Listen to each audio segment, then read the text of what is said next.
최근에 한 3일 만에 무려 주가가 4배 정도, 아니 그 이상 오른 기업이 있어서 지금 눈길을 끄는데요. 무엇이 투자자들로 하여금 그렇게 두 기업에 대해서 매력을 느끼게 했는지, 분할의 마법이 무엇인지 한번 이번 시간에서 확인해 보겠습니다.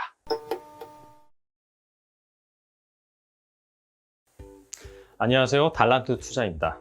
유튜브 첫 소재로 최근에 그 주식시장에서 가장 핫한 그런 기업의 사례를 하나 소개시켜 드리겠습니다. 최근에 한 3일 만에 무려 주가가 4배 정도, 아니 그 이상 오른 기업이 있어서 지금 눈길을 끄는데요. 바로 두산 퓨얼셀과 두산 솔루스라는 기업입니다. 정치인 테마주인가? 아니면 아프리카 돼지 열병? 그런 핫한 테마주인가? 둘 다 아닙니다. 바로 이 두산이란 회사에서 두산 퓨얼셀, 두산 솔루스가 따로 떨어져 나와서, 즉 분할을 해서 재상장하고 나서 무려 3일 만에 주가가 어마어마하게 상승을 했는데요. 과연 무엇이 투자자들로 하여금 그렇게 두 기업에 대해서 매력을 느끼게 했는지, 분할의 마법이 무엇인지 한번 이번 시간에서 확인해 보겠습니다. 제가 좋아하는 아이스크림 브랜드가 있어요. 바로 하겐다즈입니다. 근데 하겐다즈 전체를 다 좋아하는 것이 아니라 바로 녹차맛. 녹차맛 진짜 맛있더라고요. 제주도에 있는 오설록보다 맛있는 것 같아요. 그런데 아쉬운 점이 있다면 가격이 좀 비싸요. 그래서 475ml짜리가 한 정가 기준으로는 10,000원이 좀 넘는 것 같더라고요. 그런데 간혹 마트나 편의점에 가면은 그 사이즈의 하겐다즈를 3개를 묶어서 팔기도 합니다. 그렇게 팔면은 가격이 무려 18,000원. 거의 정가보다 한 40% 정도 싸게 살 수 있는 그런 기회를 주더라고요. 근데 아쉬운 건 뭐냐면은 내가 좋아하는 녹차맛만 3개 딱딱딱 들어가 있으면 좋겠는데, 그게 아니라 딸기 맛도 들어가 있고, 초콜릿 맛도 들어가 있고, 커피 맛도 들어가 있고, 녹차 맛을 싸게 사기 위해서는 내가 관심이 없는 나머지 아이스크림 2개도 같이 사야 한다는 것이 바로 딜레마죠. 그래서 고민을 하다가 발걸음을 돌린 적이 종종 있었습니다. 그런데 기업도 마찬가지입니다. 기업이 하나의 사업부만을 운영하지 않죠. 성장성 있는 되게 바이오 사업도 운영을 하면서, 또 한편으로는 다른 음식료 사업이라든지 그런 식으로 운영을 할 수도 있습니다. 투자자 같은 경우에 어떤 투자자가 나는 바이오 사업, 이 기업의 이 바이오 사업이 너무나 유망한 것 같아서 여기에 투자를 하고 싶은데, 근데 사실 그 기업이 운영하는 음식료 사업은 또 관심이 없어요. 근데 내가 이 기업에 투자를, 즉 바이오 사업에 투자를 하기 위해서는 이 음식료 사업에도 함께 투자를 할 수밖에 없는 그런 딜레마에 직면을 하는 거죠. 오늘 소개해드릴 두산도 마찬가지예요. 두산하면 무엇이 생각나세요? 저 동대문에 있는 두산타워? 두산은 모태가 뭐냐면은 바로 건설입니다, 건설. 두산 건설도 있고, 두산 인프라코어도 있고, 그죠? 그렇게 건설, 그리고 건설 기계, 굴삭기, 포크레인 이런 것도 만들고요. 또 거기에 들어가는 유압기기 부품도 만듭니다. 그렇기 때문에 이 지주회사 격인 두산 같은 경우에도 자회사들도 거느리고 있지만은 자체적으로 이렇게 건설 기계라든지 지게차라든지 그런 사업을 합니다. 또 한편으로는 상당히 매력적인 사업을 하고 있는데, 첫 번째가 바로 OLED 소재.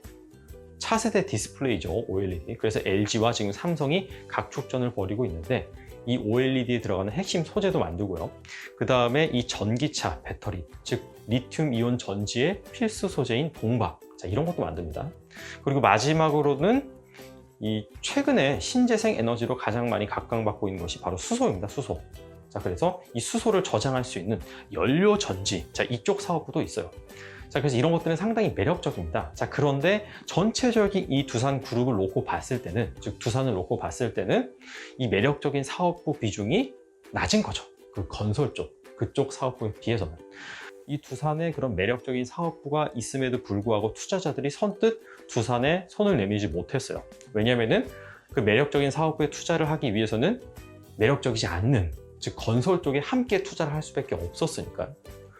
그런데 이번에 드디어 일이 난 것이죠. 바로 이 매력적인 사업부. 첫 번째로는 OLED, 그 다음에 2차 전지, 소재, 이쪽 사업부를 분리를 해서 따로 떨어뜨려서 바로 두산 솔루스라는 그런 기업을 세웠고요. 두 번째로는 이 수소 연료 전지, 이쪽 부문을 또 분리를 해서 두산 퓨얼셀이라는 회사를 세웠습니다. 그러니까 투자자들이 가만히 있지 않죠. 내가 원래 두산에 투자하지 않았던 그 크리티컬한 이유가 사라진 것이죠. 그리고 매력적인 사업부만 따로 떨어져 나오니까 바로 투자자들이 너도 나도 이렇게 두 기업을 사기 위해서 몰린 상황이 발생을 한 것이죠. 자, 그렇다면은 이 두 기업들이 얼마나 싸게 나왔느냐? 자, 그 부분을 한번 살펴볼게요. 자, 먼저 두산솔루스 같은 경우에는 올해 애널리스트들이 예상하는 예상 순이익이 약 200억 정도 됩니다. 자, 그런데 분할 기준 주가 기준으로 PER을 계산을 해보면은 3.2배입니다. 3.2배. 즉, 그 기업이 벌어들인 순이익의 3.2배 값만 지불하면은 그 기업을 살 수 있다는 것이죠. 다음 두산 퓨어셀 같은 경우에는 올해 애널리스트들이 예상한 순이익이 97억입니다. 자, 그래서 분할 기준 주가 기준으로 PER을 계산을 해보면은 약 한 12배 정도가 나옵니다. 자, 두 회사 모두 상당히 성장하는 그런 산업에 속해 있는데, 자, 그런 기업들의 PER이 뭐 3배라든지 그리고 10배보다 조금 높다든지 이러면은 상당히 매력적인 것입니다. 자, 그래서 이렇게 투자자들이 앞다퉈서 매수를 한 것이죠. 자, 그렇다면은 지금 상황에서 과연 이 두 기업의 주가가 더 갈까? 자, 이런 부분도 점검해 봐야겠죠. 두산솔루스 같은 경우에는 분할 기준 주가와 대비를 해서 현재 거의 한 4.3배가 올랐습니다.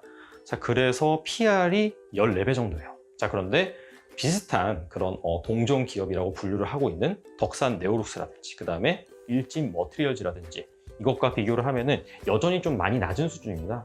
그래서 좀 더 부각되지 않을까, 자, 그렇게 생각을 해볼 수 있겠고요. 두산 퓨어셀 같은 경우에는 반면에 지금 PR이 무려 50배입니다. 50배. 4배가 넘게 올랐거든요.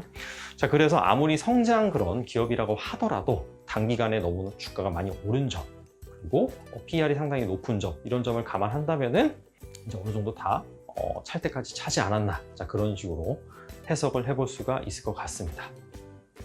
자, 기업 분할 상당히 어렵고 생소한 그런 개념이었는데, 자, 이렇게 아이스크림과 즉 하겐다즈와 비교를 해봐서 설명을 해드리니까 이해가 잘 되시죠? 자, 앞으로는 이런 식으로 증시에서 일어난 그런 핫한 그런 일, 그리고 최근에 기업들이 집중하고 있는 신산업 분야, 전기차, 수소차, 바이오, 이런 비즈니스 트렌드, 아니면은 제가 이제 세미나라든지 그런 강의를 진행할 때 여기에서 다루기에는 좀 난이도가 낮은, 즉 뭐 재테크 입문자, 초보 투자자 이런 분들을 대상으로 진행하는 뭐 투자나 재테크 이런 부분의 뭐 기본 개념, 자, 이런 것들을 제가 유튜브로 여러분들께 소개해 드리도록 하겠습니다.